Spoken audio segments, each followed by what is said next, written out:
Arestado ang duha ka lalaki human nakuhaan og illegal nga droga atol sa bypass operation sa kapulisan sa Aurora, Zamboanga del Sur.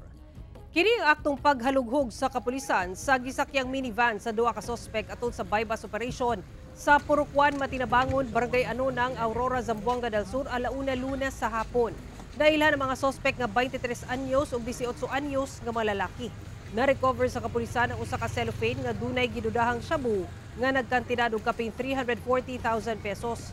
Nakakuha sab ang otoridad og kalibre 45 nga pusil nga dunay magazine ug buhing mga bala sa sulod sa sakyanan sa mga sospek.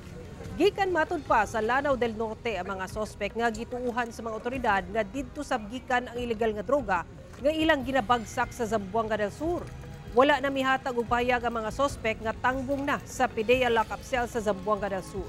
Gikasuhan na og paglapas sa RA 9165 o Comprehensive Dangerous Drugs Act ug RA 10591 o Comprehensive Law on Firearms and Ammunition ang mga sospek.